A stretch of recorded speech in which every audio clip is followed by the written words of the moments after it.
Olá, alunos! Hoje nós estamos apresentando uma aula de extrema importância para o Laboratório de Gestão. Trata-se de um convite para iniciação científica. O Laboratório de Gestão, ele integra a pesquisa aplicada utilizando jogos de empresa como técnica de vivência gerencial para a tomada de decisões e a relação que vocês têm com o simulador organizacional. Ao longo da disciplina, as regras do simulador foram apresentadas, assim como todo o processo de tomada de decisão no jogo.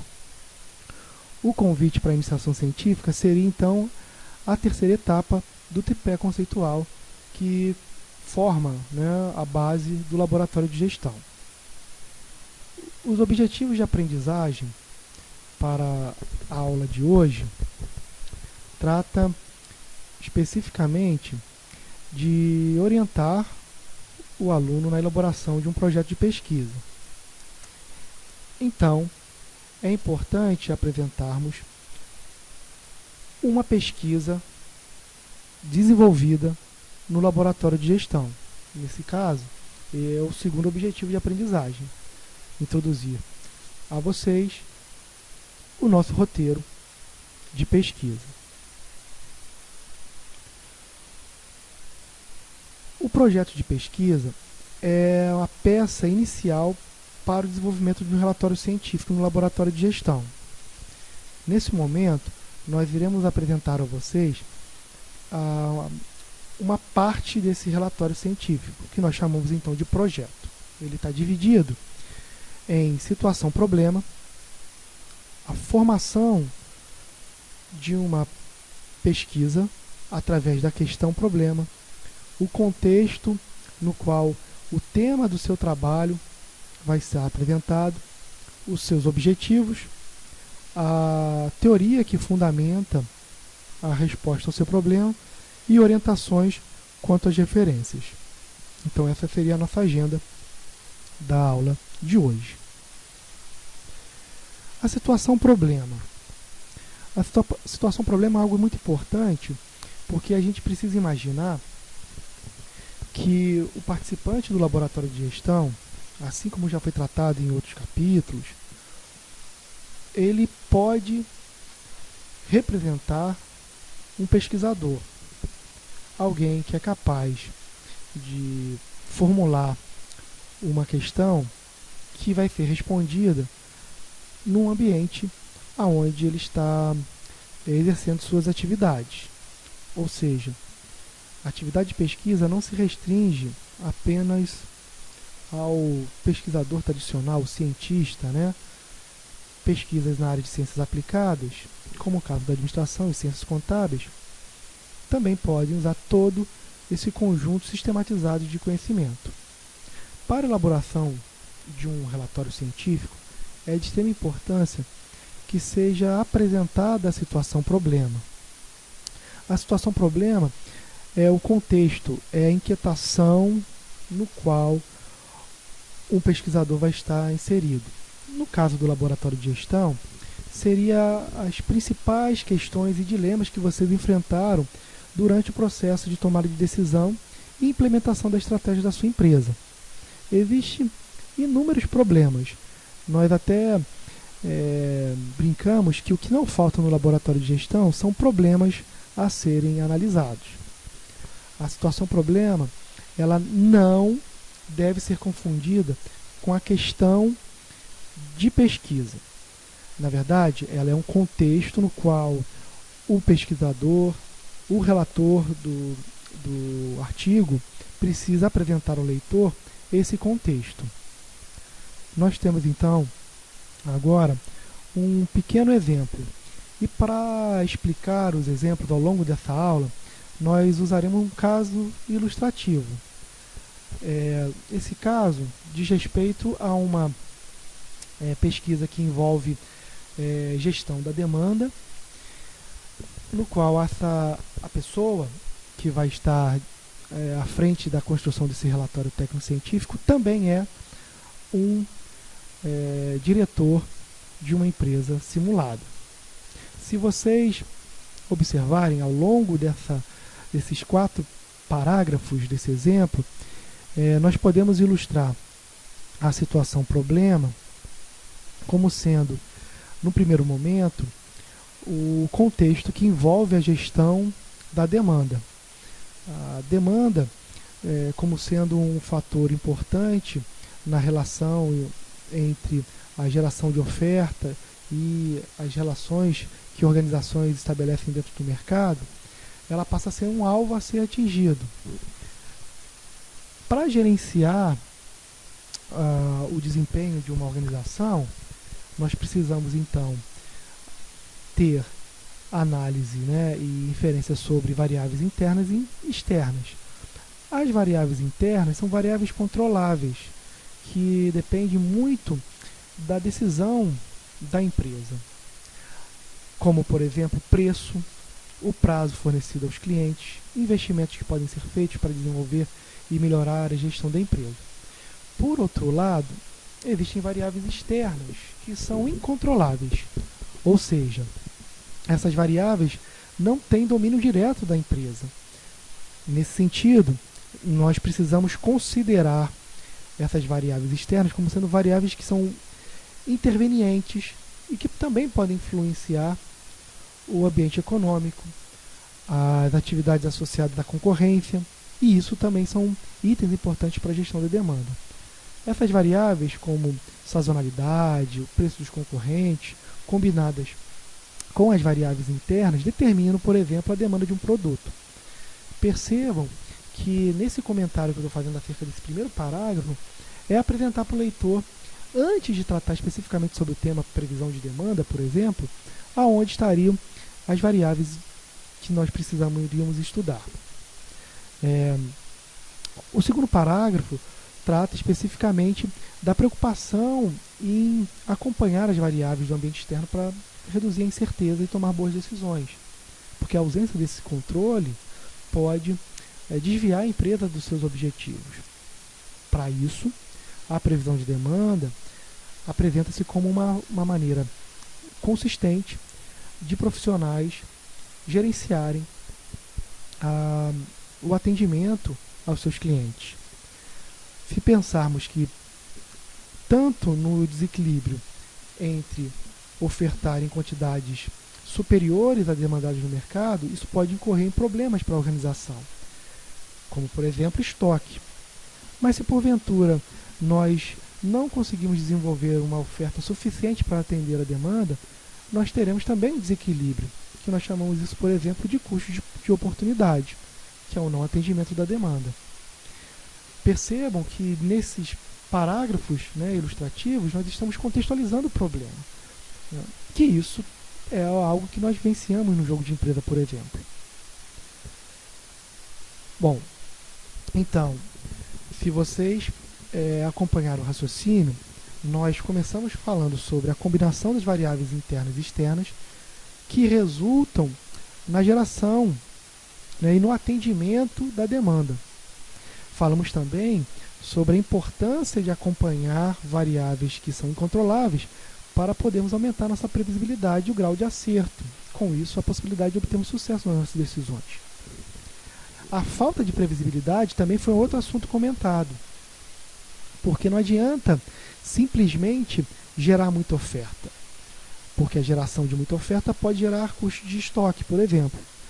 Como também não é interessante gerarmos pouca oferta, porque isso pode não atender a demanda e gerar custo de oportunidade para a empresa. Fechamos então esse entendimento que a ausência entre o equilíbrio da oferta e da demanda são temas importantes para as organizações, porque pode resultar perdas e redução do desempenho da empresa. O segundo item do nosso relatório de pesquisa é a questão problema. A questão problema é quando o pesquisador ele apresenta para o leitor de forma explícita, clara, qual é o questionamento a ser respondido no trabalho desenvolvido. Nós precisamos ter entendimento que essa questão problema, ela surge exatamente da situação problema. Entretanto, são elementos complementares, né, e também distintos na construção do relatório técnico-científico. Se pudéssemos, então, sintetizar toda a problemática apresentada anteriormente, nós poderíamos apresentá-la da seguinte forma. No nosso caso ilustrativo, essa pessoa que assumiu uma direção da empresa simulada, que está interessada em aumentar o seu domínio sobre o atendimento da demanda, poderia pensar no seguinte: quais seriam os benefícios promovidos por um modelo de previsão de demanda numa equipe participante do jogo de empresas? Percebam, se todo o contexto, toda a inquietação do trabalho dessa pessoa estava envolvido em atender a demanda, gerando equilíbrio, nem pelo excesso de oferta e nem pela falta de oferta, porque a oferta é desenvolvida pela própria organização. Então, o autor desse trabalho poderia muito bem se preocupar em buscar na literatura específica modelos, técnicas capazes de prever a demanda futura.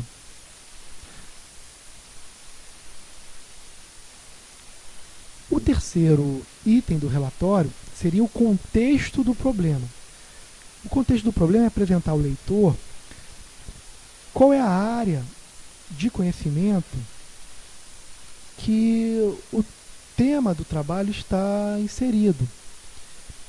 Apresentando para o leitor essa área do conhecimento ou as interseções entre outras áreas do conhecimento facilita para o leitor o entendimento prévio do que o trabalho se trata. Então é sempre importante justificar a importância do trabalho fazendo uma delimitação desse campo. Nós chamamos isso de contexto para pesquisa. Nesse sentido, nós temos algumas dicas a fornecer a vocês.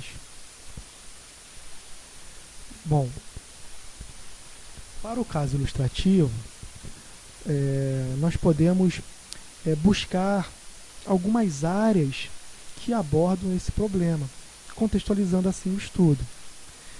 A área de administração ela pode ser organizada em diversas áreas do conhecimento e sub-áreas também.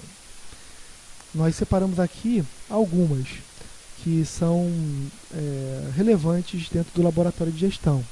Por exemplo, a administração de sistemas de informação, contabilidade e finanças, estratégia e administração mercadológica, gestão da produção e operações, gestão de pessoas e relações de trabalho, ou economia das organizações. Existem outras áreas que podem ser tratadas no laboratório de gestão. Essas são algumas delas que nós separamos para vocês. Bom, é importante então exemplificar como poderia ser descrito no trabalho o contexto da pesquisa. Se a gestão da demanda é um tema importante para as organizações, ela tem áreas que se preocupam com esse estudo. A sub-área que concentra as relações associadas ao estudo de mercado e as relações de vendas e serviços, nós conhecemos como marketing. Então, ela pode ser uma área a cobrir o tema escolhido para ser analisado no relatório técnico-científico.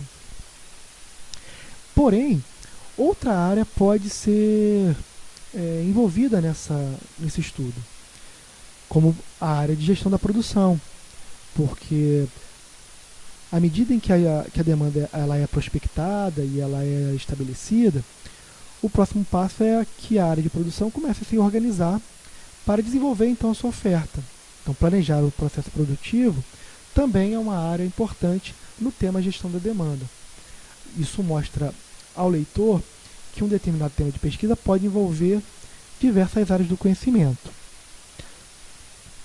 O que nós vamos então apresentar na sequência antes de apresentarmos o objetivo do trabalho, algumas dicas de como podemos encontrar em sites, por exemplo, aspectos muito importantes para ajudarmos na escolha de um tema.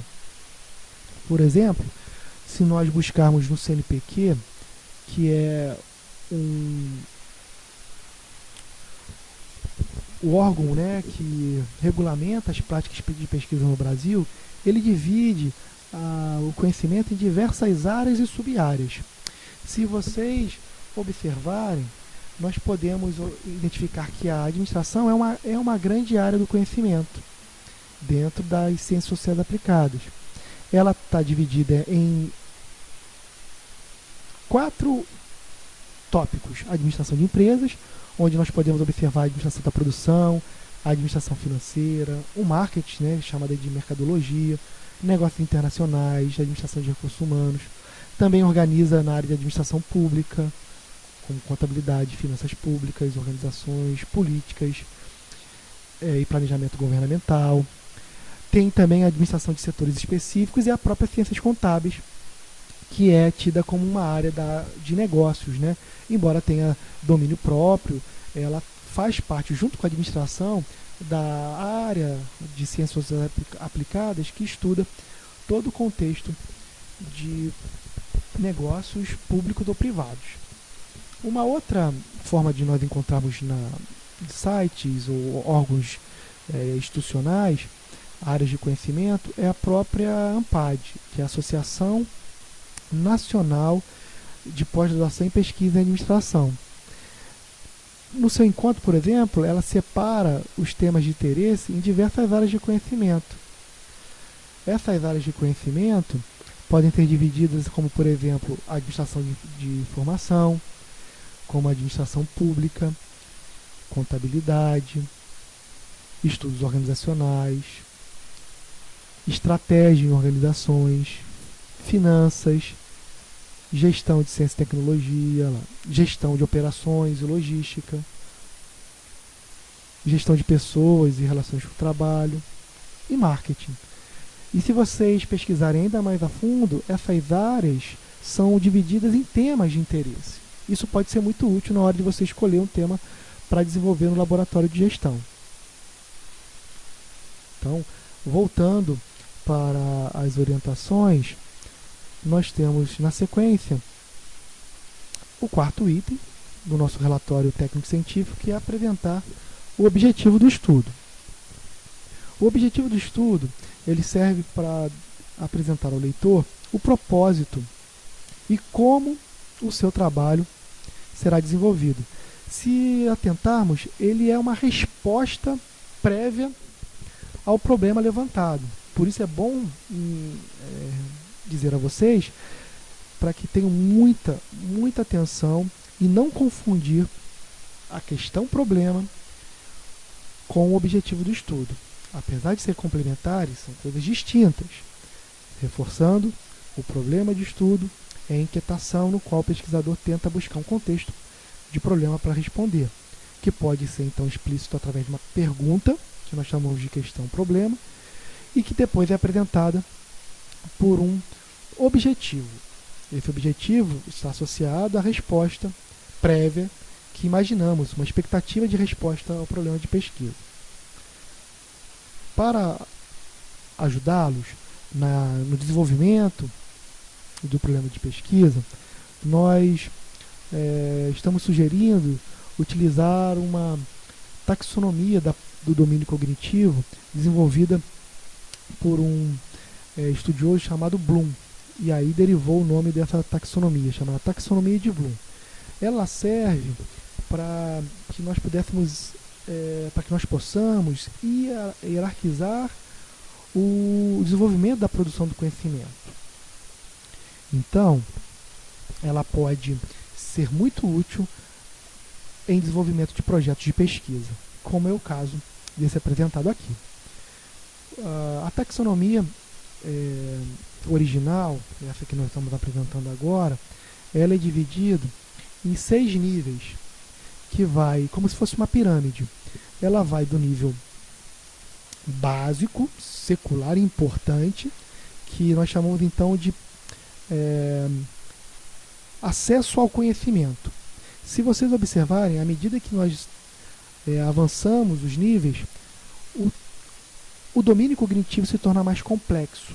Então, o segundo nível seria o nível da compreensão. Quando nós compreendemos bem o problema, nós podemos então tentar fazer uma aplicação, que é o terceiro nível do domínio cognitivo. Se conseguimos aplicar, ou seja, ilustrar, identificar, analisar o problema, nós podemos então realizar uma análise. A análise é uma forma de comparação para podermos embasar nossa opinião e julgamento. Na sequência, nós podemos então fazer uma síntese.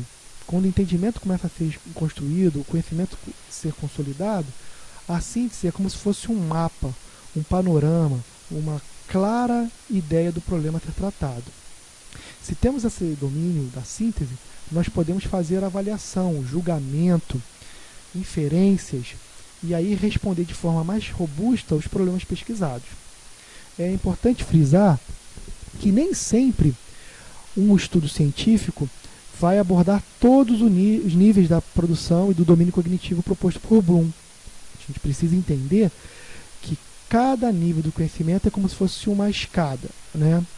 um step, um ponto a ser complementado até chegar no modelo mais complexo de domínio cognitivo, que é a avaliação.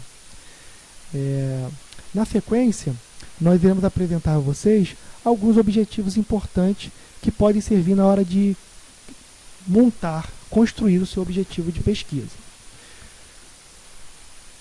Se pensarmos então que a primeira categoria, que é a categoria mais básica, seria a categoria do conhecimento, nós podemos usar verbos, e é importante orientá-los que todo objetivo em um relatório técnico-científico, ou de um artigo, ou de uma monografia, tese, começa no infinitivo. Então, poderia ser, nesse caso, no primeiro nível de conhecimento, enumerar, definir, escrever, identificar, combinar, enfim, são verbos associados no nível da assimilação do conhecimento. O segundo nível pode ser representado por verbos como descrever, discutir, esclarecer, expressar. É uma forma interessante de podermos seguir com a produção do conhecimento. O terceiro nível pode ser demonstrado pelo verbo ilustrar, interpretar, usar, por exemplo. O quarto nível, que é o nível da análise, pode ser calcular, até mesmo analisar, classificar, comparar, investigar, examinar, debater. Todos esses que são importantes para prosseguirmos na construção de um bom problema a ser respondido.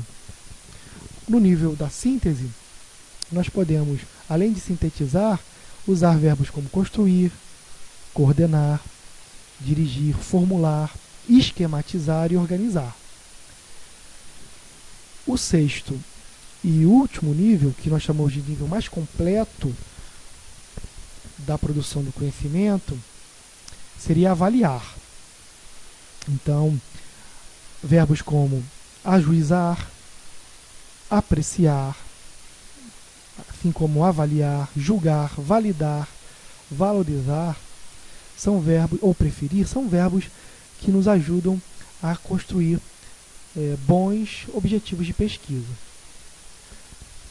O que é importante reforçar quanto ao objetivo de um estudo é que, se você identificou que a resposta ao seu problema é um dado objetivo, se existem níveis inferiores a eles, eles precisam ser apresentados também no texto.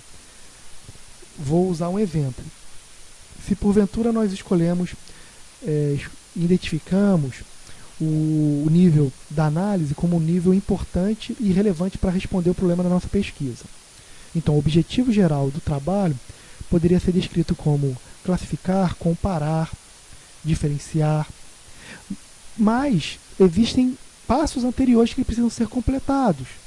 Nesse sentido, a gente precisaria descrever pelo menos um objetivo associado ao conhecimento, outro associado à compreensão, e depois, no terceiro objetivo específico, um associado à aplicação. Então, para alcançar o objetivo geral de análise, a gente precisa também apresentar os objetivos anteriores. E é assim que funciona a construção de objetivos para um relatório técnico e científico. No caso ilustrativo, voltando então à questão do desenvolvimento de modelos de previsão de demanda para responder um problema a ser investigado, nós poderíamos traduzir o objetivo geral desse relatório como, por exemplo, o estudo espera reduzir a incerteza provocada pelas variáveis do ambiente externo, proporcionando maior previsibilidade na tomada de decisão. Para isso, o trabalho tem como objetivo, e aí destacado, analisar os benefícios de um modelo de previsão de demanda em um jogo de empresas. Percebam que o problema de pesquisa está associado em quais benefícios um modelo de previsão de demanda pode gerar por uma equipe participando de um jogo de empresas. Se esse é o problema, a questão de problema do estudo, o objetivo está associado a analisar esses benefícios. O próximo item do nosso relatório seria, então, a fundamentação, o embasamento teórico que o seu trabalho pode promover. Para isso, nós chamamos organização de conceitos e teorias. É importante entender que conceitos e teorias são e devem estar associados ao problema de pesquisa. Recitar teoria simplesmente não vai fazer o leitor se envolver com o seu estudo. Recitar teoria é muito fácil. Fazer com que a teoria esteja associada ao problema e bem analisada durante a produção do seu relatório, que é o grande desafio.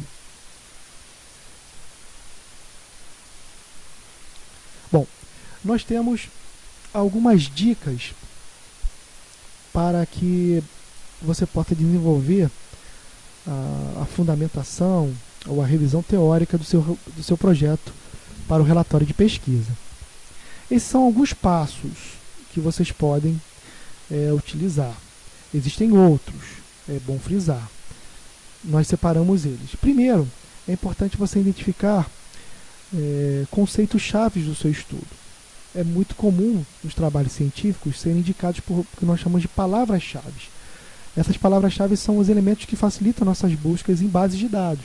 Então é importante que também você construa conceitos que sejam conceitos importantes para o seu relatório de pesquisa. Depois, é importante levantar estudos relacionados ao seu tema e selecionar os mais indicados dentre autores, bases de dados e trabalhos que você conseguiu pesquisar. Na sequência, você precisa fazer uma leitura apurada desses artigos. É recomendado que seja feito um fichamento, ou seja, uma resenha bem sintética do texto que você leu. Na sequência, então, é importante fazer a elaboração da revisão teórica. E nesse item a gente tem algumas orientações importantes. Uma dica para o relatório a ser produzido no laboratório de gestão é que nós devemos escolher 3 conceitos. E esses conceitos chaves, eles precisam estar integrados ao problema de pesquisa. A segunda dica é que para cada conceito você deve pelo menos, e eu reforço, pelo menos, encontrar 3 autores que tenham ideias convergentes ou ideias divergentes, até mesmo ideias complementares acerca desse conceito. Perceba que não é o número máximo de autores, é um número mínimo. Se temos 3 conceitos, e cada conceito com 3 autores diferentes, o mínimo que se espera de uma indicação de um relatório técnico-científico no laboratório de gestão é que tenhamos 9 autores. Mas é altamente recomendado que vocês busquem outros autores e reforcem ainda mais a literatura. Bom, no nosso caso ilustrativo, nós encontramos então 3 conceitos chaves.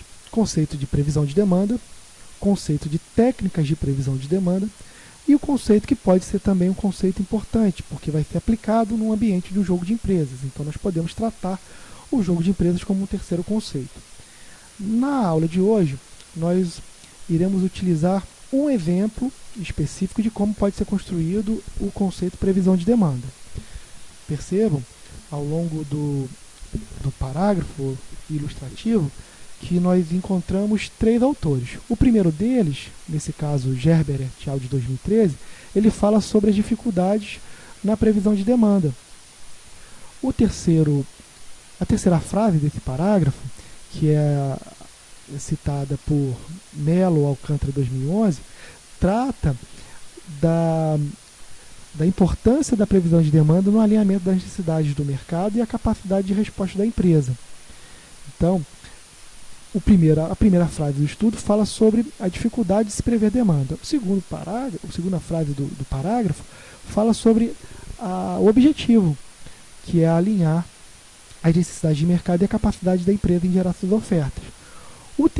A terceira frase desse parágrafo, que é de Lind 2000, ela já então apresenta ao leitor como as técnicas de previsão de demanda podem ser tratadas de forma qualitativa e quantitativa. Se vocês olharem nesse simples exemplo, um parágrafo já contém ideias de 3 autores que são ideias complementares. Da mesma forma, você deve construir outros parágrafos nesse conceito, e assim por diante, nos demais. Bom, uma outra dica, e que é muito importante para vocês, pesquisadores iniciantes, é onde encontrar boas referências para fazer a pesquisa. Nós separamos para vocês 3 bases de dados. A SPEL, que é a base de dados do periódicos da ANPAD, ela envolve várias revistas brasileiras da área. Temos também a Cielo, que é uma base nacional que envolve diversas áreas do conhecimento, não somente a área da administração, como a SPEL. E temos também a nossa revista, a revista Lagos, que é um repositório dos estudos elaborados por alunos que participaram do laboratório de gestão e que os trabalhos que tiveram uma boa avaliação foram convidados a então serem publicados na revista. Percebam que é um repositório específico que trata de temas que você pode usar também na sua construção científica. Nós iremos mostrar agora como é a figura de cada uma dessas bases de dados. Então, primeiro, nós iremos mostrar a vocês a SPEL.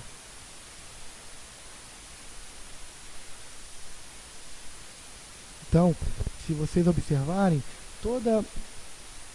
toda site de bases de dados científicos, você pode fazer pesquisas colocando palavras-chave, colocando um termo, né? Enfim, tem várias fontes de pesquisa, como autor, como título do documento, palavra-chave, observem aí.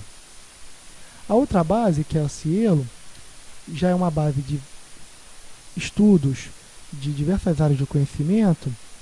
Ela também, se vocês observarem, podem ser pesquisadas por palavras-chave, por área do conhecimento, você pode buscar pelo periódico, enfim, ela tem vários recursos. É importante sempre estar disponível a vocês. Outra coisa importante é que essas bases de dados elas podem ser acessadas da sua casa, porque elas são bases de dados gratuitas, né? Se pensarmos numa busca como jogos de empresa, por exemplo, nós podemos encontrar alguns artigos no Cielo. Então, aí mostra, por exemplo, vários exemplos associados a pesquisas que envolveram jogos de empresa. Okay? A terceira base, que é a base mais específica, né, que é a revista do Laboratório de Gestão, nós podemos então identificar aí os volumes com várias pesquisas desenvolvidas por alunos e todas elas voltadas principalmente para estudos aplicados no contexto dos jogos de empresa. Então, é importante termos consciência de que fazer pesquisa qualificada não é um desafio apenas físico de ir à biblioteca, encontrar um livro, mas nós temos uma vasta variedade de trabalhos de qualidade na própria internet.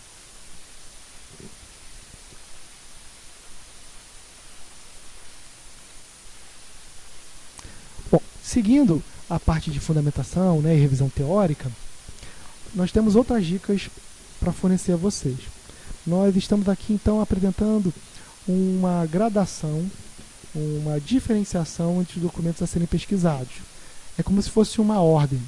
Perceba, isso é uma orientação, não é uma regra. Mas textos de qualidade para produzir bons relatórios técnicos e científicos, eles podem ter vários veículos. E nós separamos da seguinte forma. Esse quadro mostra na primeira coluna a relevância do veículo, o veículo propriamente dito e a sua descrição. No primeiro momento nós temos o periódico. Periódicos são revistas científicas impressas e eletrônicas. Como são estudos que são avaliados por um sistema que nós chamamos duplo cego, o blind review, dois avaliadores que não conhecem e não têm ideia de quem é o autor do trabalho avalia a qualidade intrínseca desse relatório técnico-científico. Por isso, esse veículo é o veículo mais recomendado para fazer bons estudos. Na sequência, nós temos livros acadêmicos, esses que vocês têm aí, podem encontrar na biblioteca à sua disposição. É uma publicação encadernada, não periódica, que pode ter deficiência com relação à sua atualização, mas geralmente é feita por pesquisadores, professores que têm renomado conhecimento e anos de estudo. A terceira fonte de dados para fundamentação e revisão teórica pode ser teses e dissertações. São trabalhos acadêmicos. Trabalhos acadêmicos que envolvem aí, geralmente, estricto sensu, mestrado e doutorado. Como é um trabalho para a obtenção de um grau, de um título, ele também sofre todo um processo de banca pública sobre a apresentação desse trabalho, que tem toda a sistematização e rigor científico. Artigos em eventos nós chamamos de trabalhos em desenvolvimento, por isso eles são apresentados em congressos, simpósios. Eles são trabalhos intermediários. Por serem trabalhos em desenvolvimento, eles apresentam até ideias interessantes. Porém, o sistema de avaliação de congressos são sistemas mais simples do que o de periódicos, de livros acadêmicos, até mesmo de teses e dissertações. A quarta fonte de dados para a revisão teórica são os sites institucionais. São sites oficiais de órgãos que fazem algum tipo de pesquisa, que são confiáveis, como, por exemplo, o IBGE, o MEC, associações. Isso é importante ter em mente. Não é proibido usar informações de sites institucionais, desde que eles sejam sites oficiais. Uma outra dica, apesar de não ser tão recomendada, mas que pode ser útil, são jornais e revistas especializados. São matérias jornalísticas que apresentam um assunto da área, como, por exemplo, o jornal Valor Econômico, a revista Exame, a revista Conjuntura Econômica.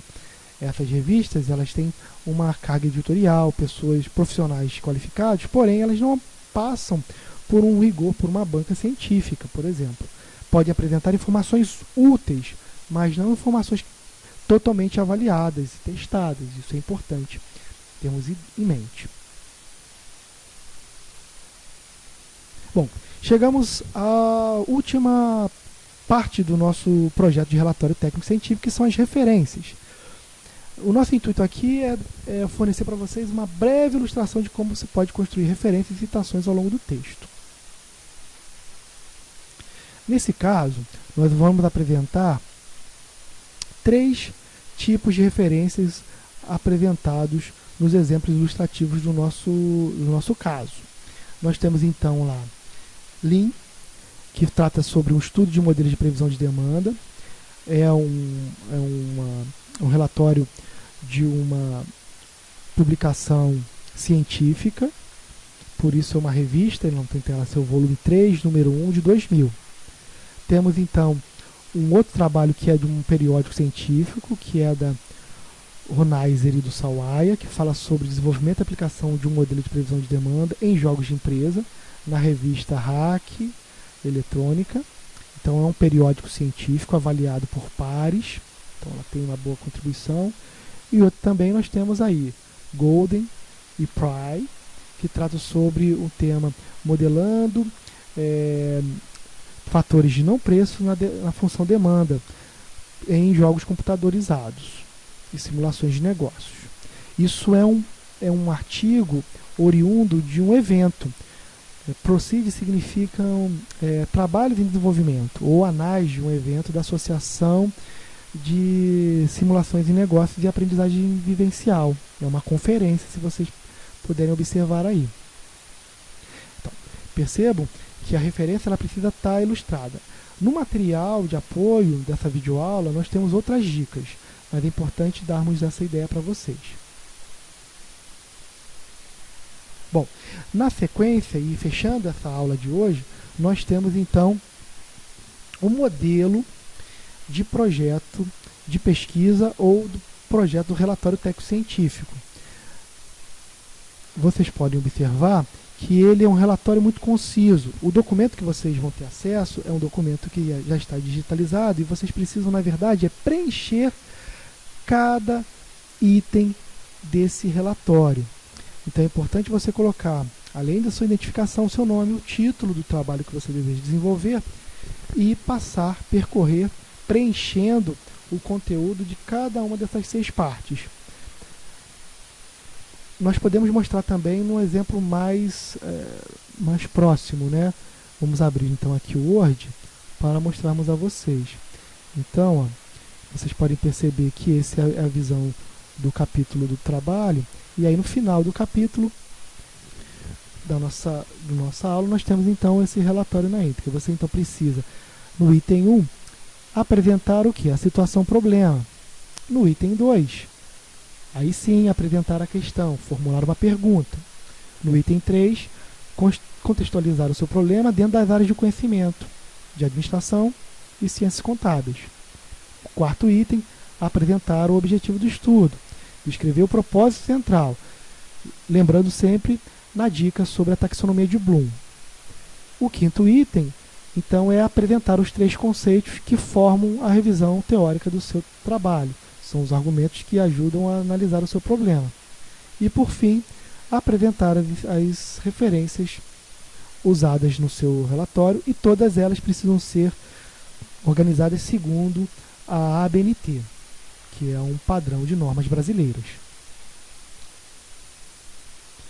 Bom, com isso, nós encerramos essa videoaula que teve como objetivo apresentar a vocês as orientações básicas da elaboração de um projeto de pesquisa ou relatório técnico-científico no laboratório de gestão. Percebam que esse não é o documento final da sua experiência no laboratório de gestão, mas para esse momento nós pretendemos apresentar essa primeira parte, esse primeiro roteiro, que é então o projeto de pesquisa. O segundo objetivo de aprendizagem dessa aula foi então apresentar a vocês o modelo específico para o laboratório de gestão. Existem inúmeros modelos que você pode encontrar na literatura, como manuais para a construção de monografias, trabalhos de conclusão de curso. Vocês podem encontrar artigos que orientam sobre como construir bons trabalhos científicos, mas nós escolhemos então essa trajetória e esse roteiro para que vocês possam então, no final da sua experiência do laboratório de gestão simulada 1, apresentar esse pequeno relatório, onde vocês podem então ilustrar e contextualizar o problema vivenciado por vocês durante a implementação da estratégia, na tomada de decisão e na gestão da sua empresa simulada. Espero que vocês tenham aproveitado essa aula, e ela vai estar disponível para vocês a qualquer momento, que vocês possam utilizar da melhor forma possível. Um grande abraço a todos.